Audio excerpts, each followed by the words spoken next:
Don't forget to subscribe, leave a comment, and like the video so you won't miss our scary true stories. One thing nobody tells you about Fort Bragg during basic training is how the fog comes out of nowhere. It's not the pretty, magical fog you see in movies. This fog is different. It covers the ground like a thick blanket of snow, and you can feel how heavy it is when you breathe. It's the kind of fog that swallows up sounds and makes you need to check every dark shape you see with your night vision goggles before your brain believes it's just a tree. Everything started going wrong during the 6th hour of our night practice exercise. It was supposed to be a normal training mission. Our team, called Reaper 4, had to walk through the Longstreet Training Area and set up a safe position near Range 68. It was just basic patrol, something we had done many times before. My name is Staff Sergeant David Hensley. I've been with the 82nd Airborne for 11 years. I've been sent to Afghanistan twice and Iraq once. I had walked through worse ground in worse weather. But something about that night felt wrong from the moment we left the paved road and walked into the trees. The fog was already up to our waists when we started. Specialist Marcus Alvarez was in front, a good soldier with sharp senses. Behind him was Private Joshua Whitaker, our youngest team member. He was still new but learning quickly. Lieutenant Ethan Caldwell was third in line, leading from the middle like he always did. Private Darnell Brooks watched our left side, and I walked at the back. The forest floor crunched under our boots. Pine needles, dry leaves, and sometimes the snap of a small stick. We moved slowly, keeping space between us and watching our areas. The fog got higher with every 100 steps. By the time we reached the first checkpoint, it was up to our chests and still rising. Alvarez raised his fist. We all stopped. He spoke into his radio. "Checkpoint Alpha. All clear." Lieutenant Caldwell answered. "Copy. Continue to Bravo." We kept going. We could only see about 15 meters ahead. Everything past that was just a wall of green in our night vision. That's when Brooks called out, "Hensley, are you seeing this?" I walked up to where he was. Through the fog, I could see tire tracks cutting through the bushes. They were fresh, with deep marks in the soft dirt. "Training mission?" Brooks asked. I shook my head. "There's not supposed to be anyone else out here tonight." Lieutenant Caldwell walked up next to us. He spoke into his radio. "Reaper 4 to range control. We found vehicle tracks where we are. Can you tell us if other units are in this area?" Only crackling noise answered. Caldwell tried again. Nothing but dead air. "The fog is blocking the radios," Alvarez said. "It happens sometimes during training. Annoying but not dangerous." Caldwell made the decision. "We continue to Bravo. Stay alert." We spread out more and kept walking. The path curved north through Sand Hills Forest. The trees here were older and thicker. Their branches blocked out what little moonlight was left. Our night vision goggles made everything look gray and green. 15 minutes later, Whitaker broke the silence. "I heard something." We all stopped. I listened hard. Then I heard it too, footsteps off to our left, maybe 30 meters away, walking at the same speed as us. Alvarez dropped to one knee and raised his rifle. We formed a quick defensive line. The footsteps kept going, slow and careful, like someone moving the way soldiers move. Lieutenant Caldwell spoke into his radio. "Unknown person. This is Reaper 4 Actual. Tell us who you are." Silence. He tried again. "If you are friendly, tell us who you are right now." Nothing but the footsteps stopped. We stayed in position for 2 minutes. Finally, Caldwell gave the signal to move. We walked faster, putting distance between us and whatever had been out there. By the time we reached Checkpoint Bravo, the fog was so thick I could barely see Alvarez 10 feet ahead. We could only see about 5 meters now. Every step felt like walking into a wall of gray nothing. Caldwell tried the radio again. "Reaper 4 to range control. We reached Checkpoint Bravo.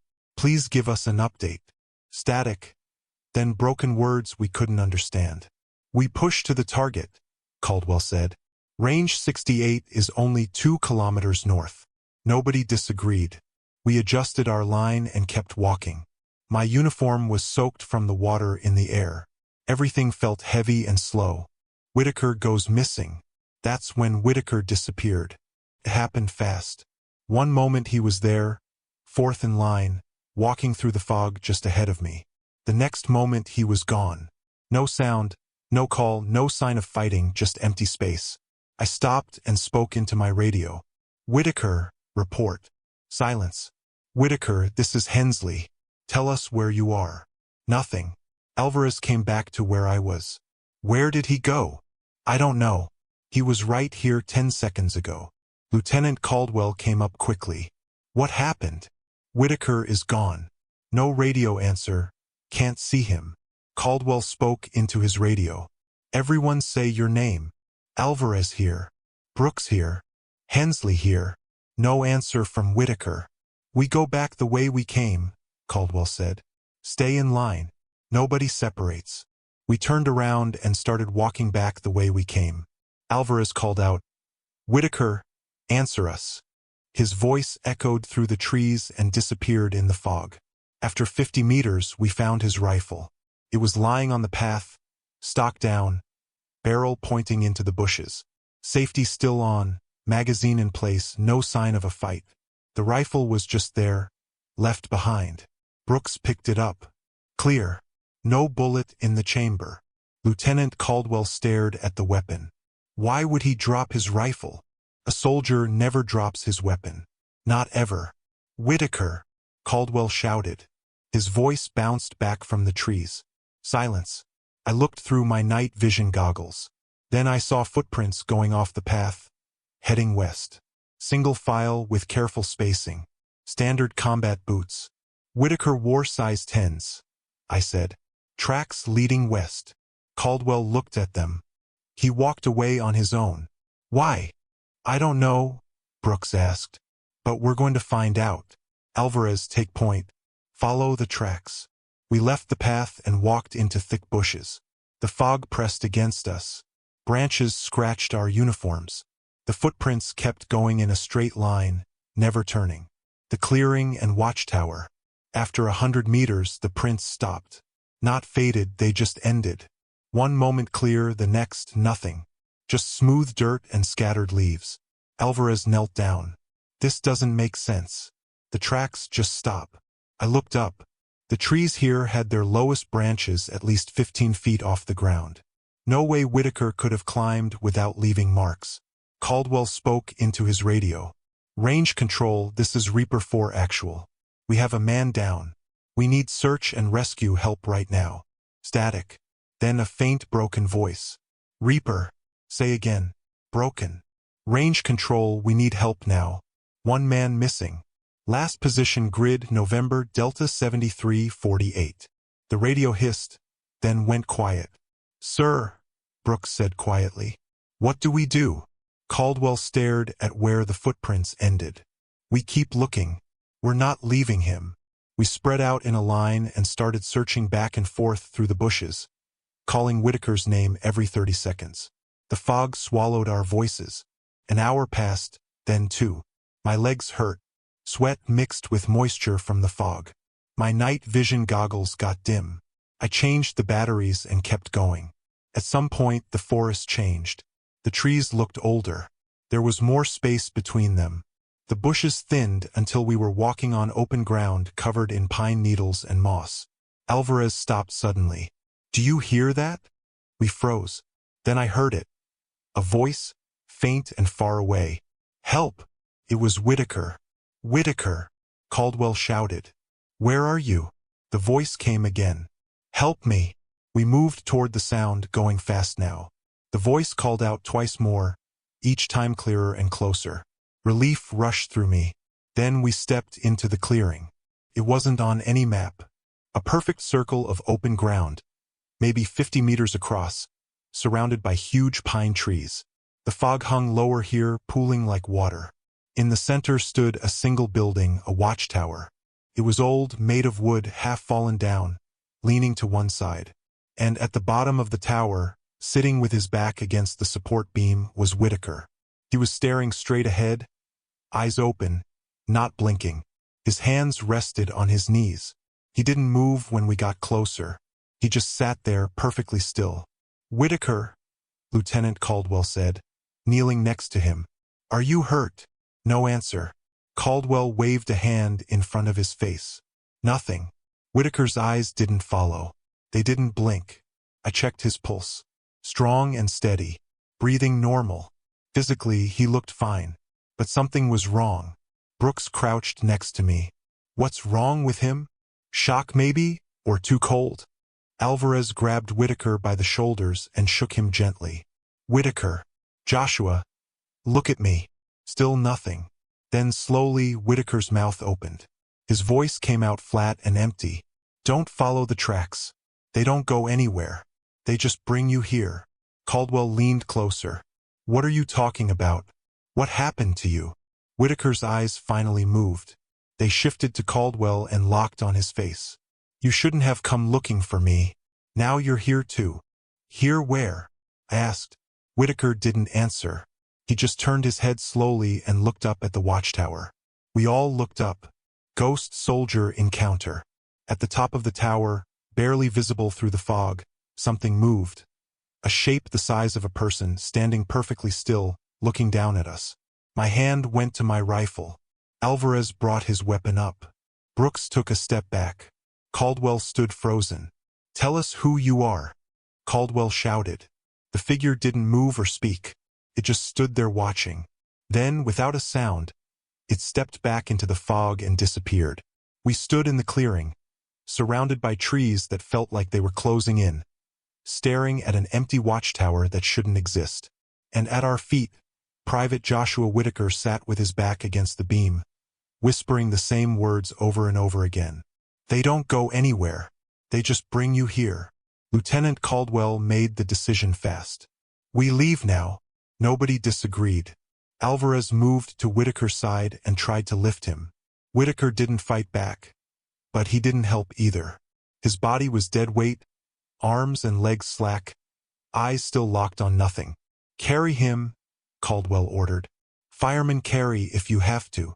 Brooks slung his rifle and lifted Whitaker onto his shoulders. The kid was small, maybe 160 pounds soaking wet, but in full gear it was still heavy. Brooks grunted under the weight and adjusted how he stood. I kept my rifle up, looking at the tree line. The fog hadn't gotten thinner. If anything, it felt thicker now, pressing in from all sides. The watchtower stood behind us, its frame creaking softly in the wind. I didn't look back. I didn't want to see if something was standing at the top again. Move out, Caldwell said. Same formation. Hensley, watch behind us. We started back the way we came, or at least the way we thought we came. The problem was simple. The fog had erased our tracks. Every direction looked the same. Trees, bushes, more fog. No landmarks, no trail markers. Just endless gray. Alvarez led us south, using his compass to stay on course. We pushed through thick brush, stepping over fallen logs, ducking under low branches. Brooks struggled with Whitaker's weight, his breathing heavy. Every 50 meters, we stopped so he could shift the load. How are you doing? I asked him during one stop. Fine, Brooks said, though sweat poured down his face. Just keep moving. We kept going, but something felt wrong. The forest around us didn't look familiar. The trees were too close together. The ground sloped at the wrong angle. I checked my own compass south just like Alvarez, but south should have taken us back toward the paved road. Instead, we seemed to be going deeper into the woods. After 20 minutes, Caldwell called a stop. Alvarez, how far have we walked? Maybe 500 meters, sir. We should have found the trail by now. Alvarez nodded slowly. I know. Caldwell pulled out his map and turned on a red flashlight. He studied the ground features, tracing routes with his finger. After a moment, he looked up. We're off course. Way off. How? I asked. We've been going south the whole time. I don't know, but according to this, we should be near checkpoint Bravo. I don't see anything that matches. I looked around. He was right. Checkpoint Bravo had a small clearing with a vehicle turnaround. What surrounded us now was thick forest with no sign that people had been here. Sir, Alvarez said quietly, I think we're lost. The word hung in the air. Lost in a training area we had walked through a dozen times before. It shouldn't have been possible. Caldwell folded the map and put it away. We keep going south. Eventually we'll hit the fence or a road. Stay tight. We moved again. The fog seemed to get thicker with each step. My night vision goggles struggled to cut through it. Shapes became fuzzy blurs. Distance became impossible to tell. I found myself walking closer to Brooks just to keep him in sight. Then Whitaker spoke. His voice was still flat and empty, but louder now. You're walking in circles. The forest doesn't let you leave. Brooks stopped. What did he say? Keep moving, Caldwell snapped. The tower marks the center, Whitaker continued. Everything spirals back to it. You can walk for hours. You'll always end up there. Alvarez turned to face Caldwell. Sir, maybe we should stop and think about this. No. We pushed through. But 20 minutes later, we stepped into the clearing again. Inside the tower, the same clearing, the same watchtower, the same circle of huge pine trees. It sat there in the fog exactly as we had left it, waiting for us like it knew we would come back. Brooks dropped to one knee, exhausted. Whitaker slid off his shoulders and sat on the ground, staring at the tower again. Alvarez swore under his breath. I felt my stomach tie into a knot. This is impossible, Caldwell said. His voice was tight and controlled, but I could hear the strain underneath. We stayed on course. We should be 2 kilometers from here. Whitaker tried to tell us, Brooks said. The forest doesn't let you leave. That's ridiculous, Caldwell shot back. This is Fort Bragg, not some supernatural maze. We're confused. The fog is playing tricks. I wanted to believe him, but we had walked for 40 minutes in a straight line south, and somehow we were back where we started. That wasn't confusion. That was something else. Alvarez moved to the edge of the clearing and looked at the trees. Sir, there's no way we came from that direction. Look at the bushes. Nothing's been disturbed. Caldwell joined him. He was right. If we had walked through there 20 minutes ago, there would be broken branches, marks in the dirt, some sign we'd passed through. There was nothing. Then where did we come from? Caldwell asked. Nobody answered because none of us knew. I checked my watch. It was 2:47 a.m. We had been in the field for almost 8 hours. Sunrise was still 4 hours away. My radio was still dead. The satellite phone in my pack wouldn't connect either. I had tried it twice already. No signal, like the fog was blocking everything. Caldwell made another decision. We stay here until dawn. Set up a defensive circle. 2-person shifts, 4 hours each. Once we have daylight, we find our way out. It was the smart choice. Moving blind in the fog would just exhaust us and bring us right back here again. Better to rest, save energy, and wait until we could see. We spread out around the clearing, each taking a position facing outward. I paired with Brooks. Alvarez and Caldwell took the first watch. Whitaker sat in the center near the watchtower, still staring at it like he was waiting for something. I tried to sleep. I closed my eyes and slowed my breathing, but every sound in the forest felt loud. The rustle of leaves, the creak of branches, the faint whisper of wind through the pines. And underneath it all, a low hum that I couldn't identify. Not from a machine, not from nature, just a steady vibration that seemed to come from the ground itself. After 30 minutes, I gave up and sat with my back against a tree, rifle across my lap. Brooks was a few meters away, also awake, staring into the fog. Do you believe him? Brooks asked quietly. Who? Whitaker. About the forest not letting us leave. I didn't answer right away. Part of me wanted to say no, wanted to tell him it was just confusion and bad luck. But another part of me, the part that had learned to trust gut feelings in bad situations, wasn't so sure. I don't know, I said finally. But we're going to find out in the morning. Brooks nodded. He looked young in the green glow of my night vision goggles. Too young to be sitting in the middle of nowhere, lost in a training area that shouldn't have been able to lose us. At 4:30 a.m., Caldwell woke me for second watch. I had fallen asleep without realizing it. My neck was stiff, my legs cold. Alvarez was already awake, sitting near Whitaker, watching him like he might run at any second. Anything? I asked Caldwell. Quiet. Too quiet. I knew what he meant. In 8 hours, we hadn't heard a single animal. No deer, no raccoons, no birds. Just silence and fog.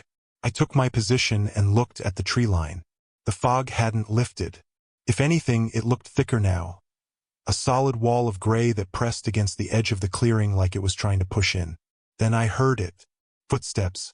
Not from the forest. From the watchtower. I turned slowly. At first I saw nothing. Just the old wooden frame leaning in the fog. Then movement. Someone was climbing the ladder. Slow and careful, one rung at a time. "Alvarez," I whispered. "Are you seeing this?" He turned and brought his rifle up. "Yeah, I see it." The figure reached the platform at the top and stood there, looking down at us. It was too dark to see features, but I could see the outline, human-shaped, tall, wearing something that looked like a uniform. Caldwell moved up beside us. "Who the hell is that?"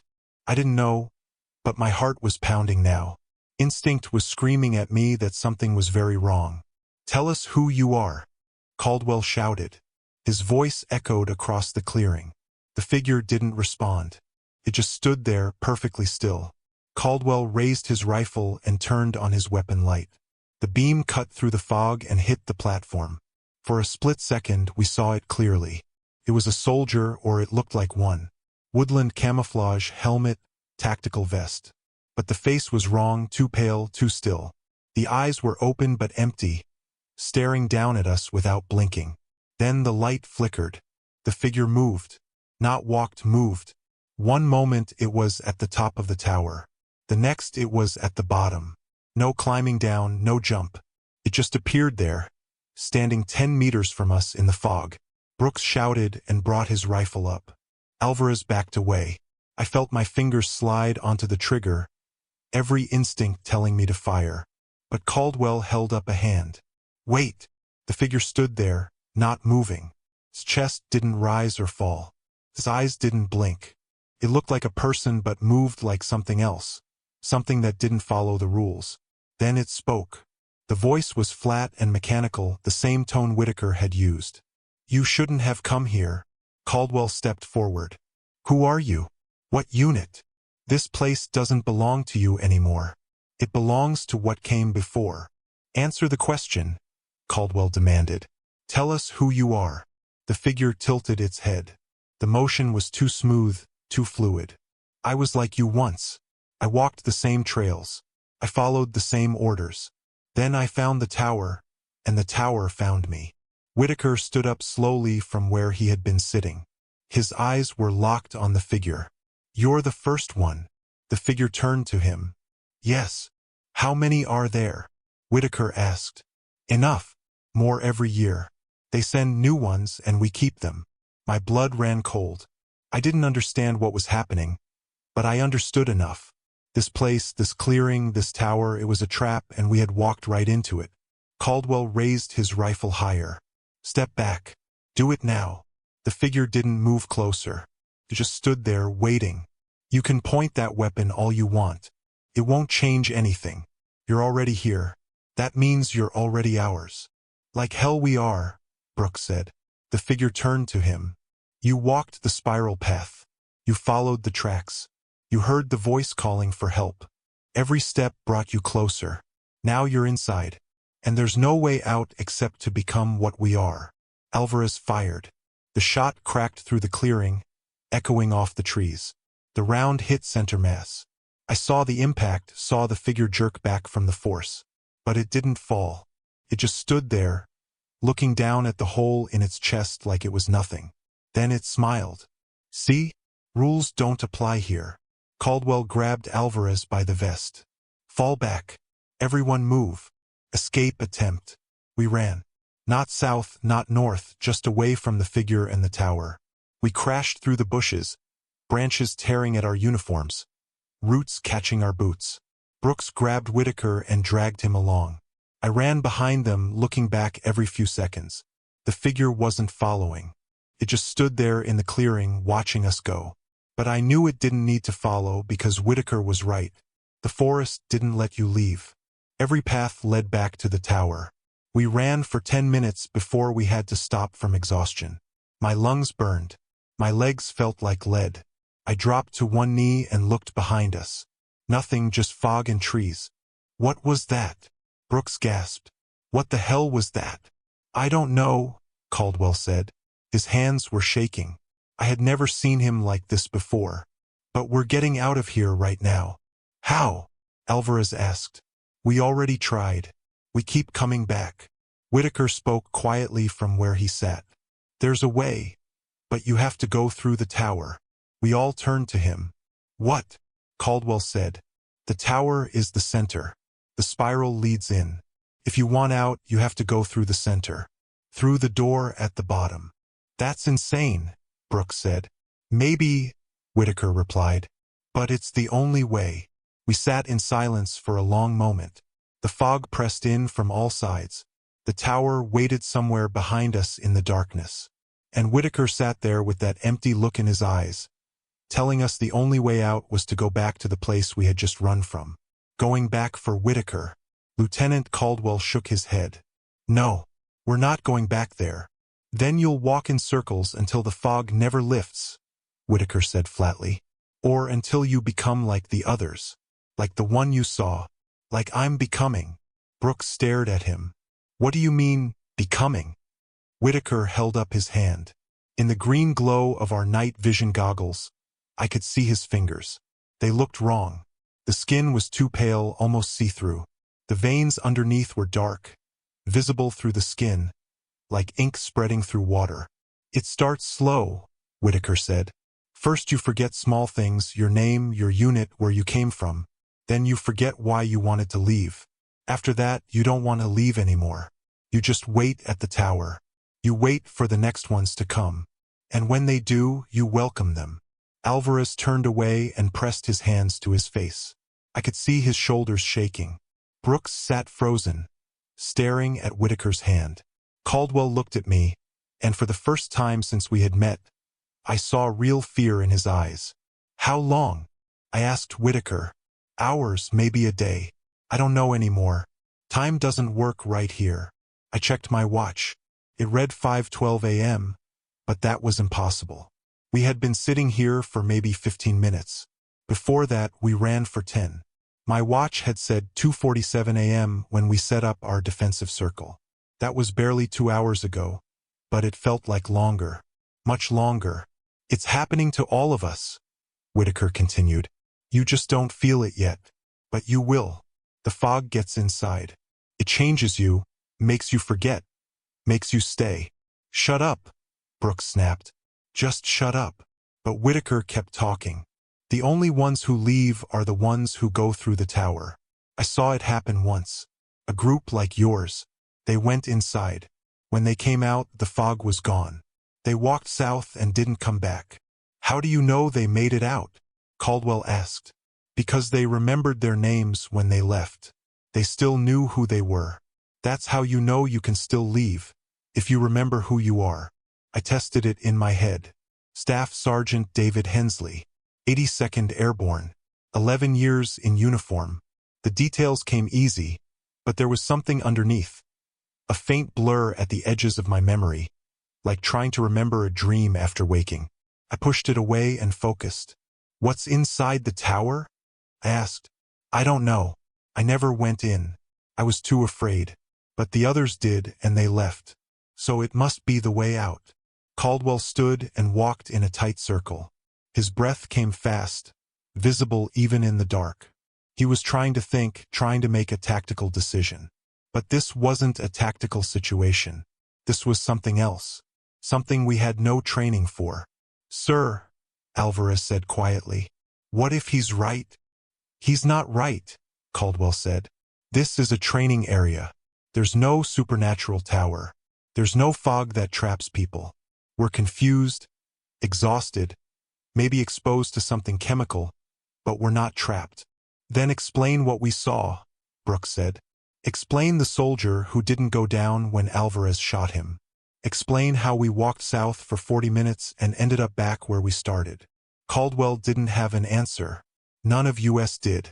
I stood and checked my rifle. Full magazine, one in the chamber, safety on. Everything still worked. The weapon was real. The gear was real. That meant we were still real. still grounded in something that made sense. If we go back, I said slowly, we go in tactical. We clear the tower like any building. Room by room. We don't split up. We watch each other's backs.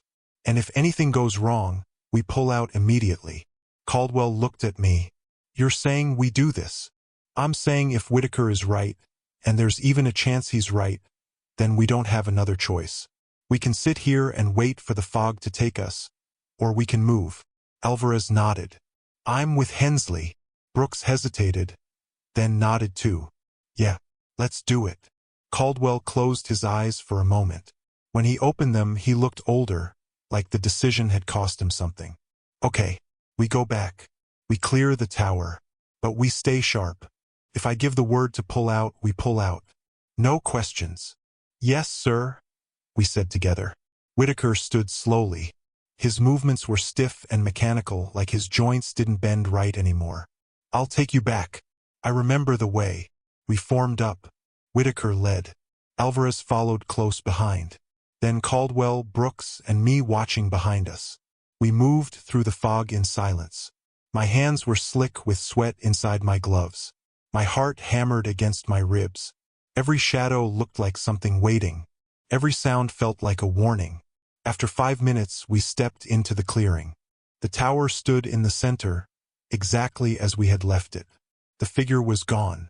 The clearing was empty. Just the old wooden structure leaning in the fog, waiting. Spread out, Caldwell ordered. Cover the area. Hensley, you're with me. We go in first. Alvarez and Brooks took positions at opposite ends of the clearing, rifles up, looking for movement. Whitaker stood near the tree line, staring at the tower with that same empty look. Caldwell and I walked toward the bottom of the structure. Up close, it looked worse. The wood was rotted and splintered, covered in moss and mold. Some of the support beams had cracked. The ladder was missing rungs. The whole thing looked like it might fall down if you breathed on it too hard. At the bottom was a door. I hadn't noticed it before. It was small, maybe 5 feet tall, made of heavy wood with iron hinges. No handle, no lock, just a door set into the frame. You ready? Caldwell asked. I nodded. He reached out and pushed. The door swung open with a low creak. Inside was darkness. Not the normal kind of darkness you get when there's no light. This was thicker, deeper, like looking into a void. My night vision goggles couldn't see through it. The night vision just showed a black rectangle where the doorway should be. Caldwell turned on his weapon light. The beam cut into the darkness and showed a narrow staircase going down into the ground. Stone steps, worn smooth, disappearing into shadow. It goes down, I said. Yeah, watchtowers don't have basements. I know. We stood there for a moment, staring into the dark. Every instinct I had screamed at me to turn around and walk away. But Whitaker's words echoed in my head. The only way out is through. Alvarez, Brooks, Caldwell called. We're going in. Hold the area. If we're not back in 15 minutes, you pull out and try to reach command on your own. Sir, Alvarez protested. That's an order. Alvarez nodded reluctantly. Brooks looked like he wanted to argue but stayed quiet. Caldwell looked at me. Let's move. We stepped through the door. The air inside was cold, colder than outside, and it smelled like earth and rust. The staircase was steep, the steps uneven. My boots scraped against stone. The walls on either side were rough rock, wet with moisture. I kept my rifle up, finger near the trigger, eyes looking ahead. After 20 steps, the staircase flattened out into a hallway. The ceiling was low, maybe 6 feet, forcing us to bend slightly. Support beams ran along the walls. The floor was packed dirt. This isn't part of Fort Bragg, I said quietly. No, it's not. We moved forward. The hallway stretched ahead into darkness. Our lights pushed back the shadows but didn't reach the end. It felt like walking into a throat, something huge and alive swallowing us whole. After 50 feet, the hallway opened into a room. It was circular, maybe 20 feet across, with a domed ceiling. The walls were lined with shelves, and on those shelves were objects, personal items. Dog tags, watches, wallets, photographs. Hundreds of them, maybe thousands, stacked and arranged carefully. I moved closer and picked up a set of dog tags. The name was worn but readable. PFC Michael Torres. The date stamped on them was 1987. "These are from soldiers," Caldwell said. He held a wallet, flipping through ID cards. Different units, different years. Some of these go back decades. I looked at the shelves. There were items from every time period. Vietnam-era gear, Gulf War patches, more recent ACU uniforms. It was a collection, a memorial, or a trophy room. The Book of Names. In the center of the room was a table. On the table was a book, thick, leather-bound, the pages yellowed with age. Caldwell moved to it and opened the cover. Inside were names. Hundreds of names written in different handwriting, different inks, stretching back page after page. Some entries had dates. Others just had names. At the bottom of the most recent page, someone had written in fresh ink, "Joshua Whitaker, 82nd Airborne, November 2024. Caldwell stared at it. He wrote his own name. I looked closer. The handwriting matched the entries above it. Neat and uniform, like they were all written by the same person, or by people who had become the same. "We need to leave," I said. "Right now." Caldwell nodded. But before we could move, I heard something behind us. Footsteps on the stairs. Slow and careful. Multiple sets. I turned and brought my rifle up. 3 figures stepped into the room. The first was the soldier we had seen before. The others looked similar. Pale faces, empty eyes, woodland camouflage from different time periods. They moved together like puppets on the same string. "You came through the door," the first one said. "That means you understand. That means you're ready." "Ready for what?" Caldwell demanded. "To stay. To wait. To welcome the next ones." I backed toward the far wall, keeping my rifle on them. "We're not staying. We're leaving." The figure tilted its head. "You can't leave. Not anymore. You came inside. You saw the names. Now you add yours." One of the other figures held out the book. The pen rested on top, ink still wet from Whitaker's entry. "Write your name," it said. "Then you'll understand. Then you'll be free." Caldwell raised his rifle higher. "Stay back." The figures didn't move closer. They just stood there, holding the book, waiting. "It's the only way," the first one repeated. "The fog doesn't lift until you write your name. Once you do, you become part of the forest, part of the tower, part of what waits here. Then you can leave the room. You can walk the clearing. You can welcome the others." My stomach turned. I understood now. This wasn't a way out. This was initiation, a ritual. You wrote your name and became like them. Trapped, waiting, a ghost in the fog. "There has to be another way," I said. "There is no other way," the figure replied. "This is what the tower offers. Stay and forget, or leave and remember nothing."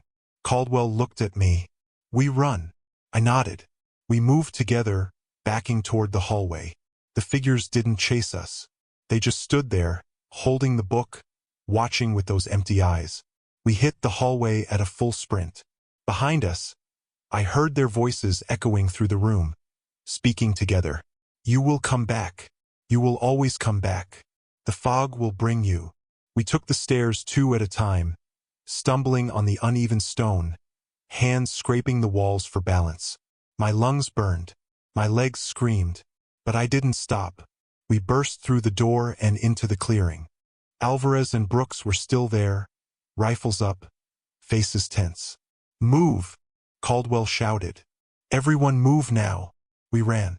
We didn't look back. We crashed through the bushes, branches tearing at our uniforms, roots catching our boots. I didn't know which direction we were going. I didn't care. We just ran. Final escape, 2 men lost. And then suddenly the fog broke. One moment we were surrounded by gray. The next, the air cleared.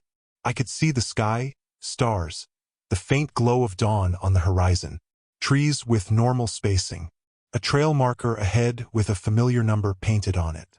We stumbled onto the paved road near Checkpoint Alpha. The transport vehicles were parked exactly where we had left them. The command tent was set up with lights glowing inside. Other soldiers moved around, doing their normal routines like nothing had happened. We stood there gasping for air, staring at the normal world like we had just stepped through a portal. A staff sergeant walked up to us. "You guys all right? You look like hell." Caldwell straightened, trying to look normal. We got turned around in the fog. "What time is it?" The staff sergeant checked his watch. "Oh, 6:30. You've been out there all night." Command was about to send a search party. All night. We had walked into the fog at 9 p.m. It was now 6:30 a.m. 9 hours. But it had felt like days. "Where's your fifth man?" the staff sergeant asked. "Your roster says 5. We looked at each other. My blood ran cold. "Whitaker," Brooks said. "We left him in the clearing." Caldwell closed his eyes. "No. He stayed behind. He didn't follow us out." I turned and looked back toward the tree line. The fog was gone. The forest looked normal. But somewhere in there, Whitaker was still sitting in that clearing, still staring at the tower, still becoming something else. "We have to go back," Alvarez said. Caldwell shook his head. "No. We report to command. We tell them what happened. They send a proper search team." "They won't find him," I said quietly. "You know they won't." Caldwell met my eyes. He knew I was right, but he was an officer. He had to follow the rules. "We report first. Then we see." We walked toward the command tent. Behind us, the forest waited. And somewhere deep inside, in a clearing that wasn't on any map, a watchtower stood in the fog. And at its bottom, a door waited for the next ones to come. The warning. The meeting room was small, with no windows, and smelled like stale coffee and cleaning liquid. A single bright light buzzed overhead, making everything look pale and sickly. Major Kellerman sat across from us, a recording device on the table between us, his face like stone.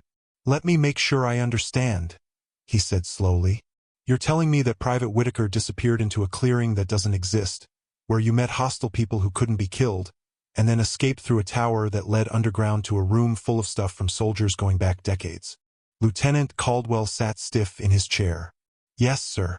That's correct." Major Kellerman looked at each of us. Alvarez stared at the table. Brooks rubbed his hands together nervously. I kept my face blank the way I had learned to do when dealing with officers who didn't want to hear the truth. "And you expect me to believe this?" Kellerman asked. "With respect, sir, I don't care if you believe it," Caldwell said. His voice was tight and controlled, but there was an edge to it I had never heard before. "I'm telling you what happened. There's a man still out there. We need to send a search team." "We did send a search team," Kellerman replied. "They searched the entire Longstreet Training Area this morning. No clearing, no watchtower, no sign of Private Whitaker." The words hit like a punch to the stomach. I had known it would happen, but hearing it made it real. "They didn't look in the right place," Brooks said. "The clearing moves, or it hides, or something. But it's there." Kellerman leaned back in his chair. "Specialist Brooks, do you understand how that sounds?" "I understand perfectly, sir. Sounds crazy. But that doesn't make it less true." Kellerman sighed and rubbed his eyes. He looked tired, like he had been dealing with this for hours. "Gentlemen, I'm going to be honest with you. The 4 of you were out in thick fog, extreme cold, and high stress during a night training exercise. Conditions like that can cause confusion, seeing things that aren't there, and even shared false experiences. What you went through felt real to you, but it wasn't objectively real. We all saw the same things," Alvarez said quietly. "All 4 of us." "How do you explain that?" "Shared trauma response. Group hallucination. It happens more often than you think, especially in high-stress military environments." Caldwell slammed his hand on the table. The recording device jumped. "We didn't hallucinate a missing soldier, sir. Whitaker is gone. He needs help. Private Whitaker will be listed as missing while we investigate," Kellerman said. His voice had gone cold and formal. "His family will be told. A search will continue. But as of now, you 4 are being placed on medical leave while you get psychiatric evaluation. That's not a suggestion. That's an order." We sat in shocked silence. Psychiatric evaluation. That was military speak for they think we're crazy. They were going to bury this. Call it a training accident. Maybe list Whitaker as AWOL or desertion. Anything to avoid the truth. Permission to speak freely, sir? I said. Kellerman nodded. You've seen this before, haven't you? His face didn't change, but I saw something flicker behind his eyes. A moment of recognition. I don't know what you mean, Staff Sergeant. Yes, you do. The room had stuff going back to the 80s, maybe earlier. That means soldiers have been disappearing from that training area for decades. You know about it. Command knows about it. And you do nothing. Kellerman stood. This meeting is over. You're all dismissed. Report to medical at 2 p.m. Don't discuss this with anyone outside this room. That's a direct order. We stood and walked out. Nobody spoke. What was there to say? We had walked into something that shouldn't exist. And now the system was telling us it never happened. That we imagined it. That we were broken. Outside, the morning sun was bright and warm. Normal. The base looked the way it always did. Soldiers running PT. Vehicles moving between buildings. The American flag snapping in the breeze. Everything in its place. Everything following the rules. But I could still feel the cold from that clearing. Still see Whitaker's pale hand. Still hear the voices in the room saying, "You will always come back." Brooks lit a cigarette with shaking hands. "They're not going to do anything." "No," Caldwell said. "They're not." "So what do we do?" Alvarez asked. Caldwell looked back toward the tree line in the distance, where Longstreet Training Area waited. "We go back." I turned to him. "Sir, tonight, after dark, just us, we find that clearing. We find Whitaker. We bring him home." "That's insane," Brooks said. "We barely made it out the first time." "I know, but I'm not leaving him out there. Not like that." I understood. It wasn't about orders or rules anymore. It was about the fact that Whitaker was one of ours. You don't leave your people behind. Ever. No matter how impossible the situation. "I'm in," I said. Alvarez nodded. "Me too." Brooks stared at his cigarette for a long moment, then flicked it away. "Yeah, okay. Let's go get him." We spent the day getting ready. We gathered extra batteries, glow sticks, rope, medical supplies, and emergency flares. We checked our weapons 3 times. We drew grid coordinates based on memory, trying to figure out where we had been. None of it felt like enough. At 9 p.m., we met at the edge of the training area. The sun had set an hour before. The sky was clear, stars bright overhead. There was no fog. Not yet. We walked into the tree line without speaking. Our night vision goggles made the forest look green. We followed the same route as before. Checkpoint Alpha, the tire tracks, the spot where we found Whitaker's rifle. The fog rolled in slowly. First just wisps at ground level, then thicker, then a wall. "Here we go," Brooks muttered. We pushed deeper. The forest changed around us. The trees got closer. The bushes got thicker. My watch read 9:47 p.m., but it felt later. Much later. After 30 minutes, we found the footprints. They weren't ours. They were smaller and lighter. They led west into the bushes, exactly like before. We followed them. They went straight for 100 meters, then stopped at the same spot. "This is where they ended last time," Alvarez said. Caldwell looked around. "Then we keep going. Same direction. Straight through." We pushed forward through thick bushes. Branches tore at our uniforms. Thorns caught on our gear. The fog pressed in until we could only see 5 feet ahead. Then we stepped into the clearing. It was exactly as we remembered. The circle of huge pines. The fog pooling like water. And in the center, the watchtower leaning to one side, waiting. At the bottom of the tower, someone was sitting. We moved forward slowly, weapons up. As we got closer, I could see it was Whitaker. He sat with his back against the support beam exactly like before. His hands rested on his knees. His eyes were open, staring at nothing. "Whitaker," Caldwell said softly. "We came back for you." No answer. Caldwell knelt next to him. "Joshua, look at me." Whitaker's eyes shifted slowly. They locked on Caldwell's face. His skin was pale, almost see-through. The veins underneath were dark and prominent. His lips moved, forming words without sound. Then he spoke. His voice was flat and empty. "You shouldn't have come back. We're getting you out of here," Caldwell said. "I can't leave. Not anymore. I wrote my name." My blood ran cold. "What?" "His name carved in flesh." Whitaker held up his hand. On his palm, carved into the flesh with something sharp, was his name. Joshua Whitaker. The letters were neat and careful. The wounds weren't bleeding.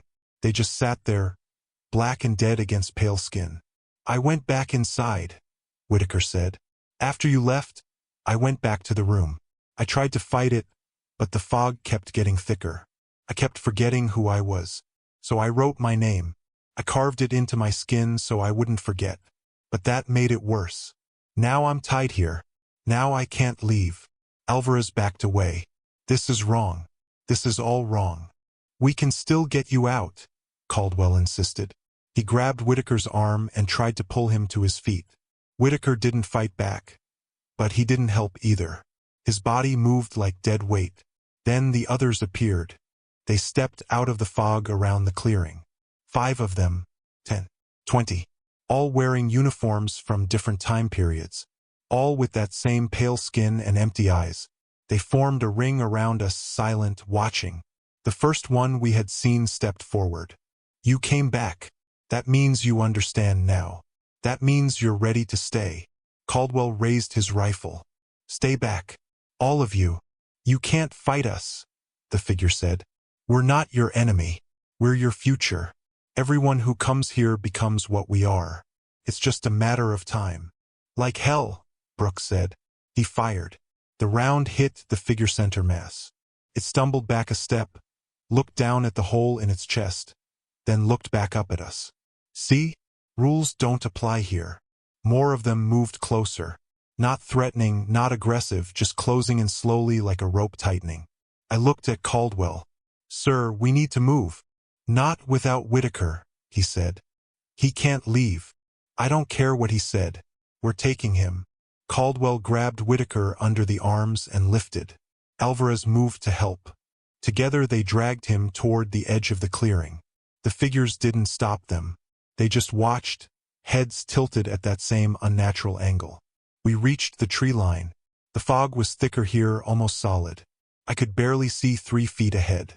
Behind us, the figures followed slowly, never hurrying, always keeping the same distance. "Which way?" Brooks asked. "South," I said. "Just keep going south." We crashed through the bushes, dragging Whitaker between us. He didn't struggle, didn't help. He just hung there, dead weight, whispering the same words over and over. "You shouldn't have come back. You shouldn't have come back." The figures stayed with us. I could hear them moving through the fog, their footsteps matching our speed. They weren't chasing us. They were hurting us, pushing us deeper. And I realized with cold certainty that we weren't escaping. We were being led. Then I saw it. The door at the bottom of the Watchtower. We had somehow circled back. We were standing in the clearing again, right where we started. "No," Caldwell said. "No." We went south. We stayed on course. But there it was. The tower. The door. The spiral bringing us back. The figures closed in. The first one spoke again. "You can't leave by running. You can only leave by accepting. Write your names. Join us. Then you'll be free."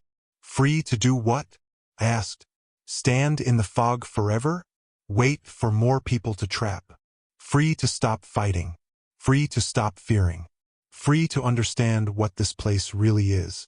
"And what is it?" Caldwell demanded. The figure smiled. "It's where soldiers go when they don't want to remember anymore. When the weight of what they've done becomes too heavy. When the names of the dead pile up too high. This place takes that weight away. It makes you forget. All you have to do is stay." The words hit harder than they should have because part of me understood. Part of me knew exactly what it meant. The names, the faces, the missions that went wrong, the decisions that cost lives. Every soldier carried that weight. And this place offered a way to put it down. No, I said. My voice sounded weak even to me. That's not what this is. That's just what you tell yourself to make staying okay. Is it? The figure asked. Then why did you come back? You escaped. You were free. But you came back anyway. Because part of you wanted to. Part of you wants to stay. I didn't have an answer because it was right. We had come back. We had walked into the fog knowing what waited here. Maybe that meant something. Whitaker spoke again, louder this time. You should leave me. I'm already gone. But you can still make it out. You just have to want to more than you want to stay. Caldwell looked at him. What does that mean? It means the fog only keeps you if you let it. If you fight hard enough, if you remember hard enough, you can break through. But you have to want to. And you have to do it now, before you forget why you wanted to leave. I felt it then. The fog pressing in. Not just around me, but inside me. A weight on my thoughts. A blur on my memories. I tried to remember my name. Staff Sergeant David Hensley. 82nd Airborne. 11 years. The details were there, but fainter now, slipping. Now! Whitaker shouted. Go now! Caldwell made the call. Move! Everyone move south. Don't stop for anything. We ran. We left Whitaker sitting at the bottom of the tower. Left him with the figures closing in. Left him to become what they were. Felt like failure. Felt like betrayal. But we ran anyway. The fog fought us. Pressed against our legs like water. Our boots felt like lead. Every step was harder than the last. I could hear voices in the fog. Some calling my name. Others whispering things I couldn't quite hear. Promises, offers, reasons to stop. Brooks fell. Alvarez pulled him up. We kept going. Caldwell shouted directions. South. Stay on course. Don't stop. My watch read 3:12 a.m. or 1:42 a.m. or 9:56 p.m. The numbers blurred. Time had no meaning here. Only movement. Only the effort to keep going. Then suddenly the fog broke. We stumbled onto the paved road near Checkpoint Alpha. The sky was clear, stars overhead. The transport vehicles waiting. Everything normal. Everything real. We collapsed on the road, gasping for air. My hands were shaking. My legs wouldn't hold me. I lay there staring at the sky, counting stars to prove they were real. Command found us 20 minutes later. Major Kellerman looked at the three of us and shook his head. Where's Caldwell? I looked around. Alvarez and Brooks were there, but Caldwell was gone. We had left with 4. Only 3 came back. The search teams went out again. They found nothing. No clearing, no tower. No sign of Lieutenant Ethan Caldwell or Private Joshua Whitaker. Both were listed as missing in action while they investigated.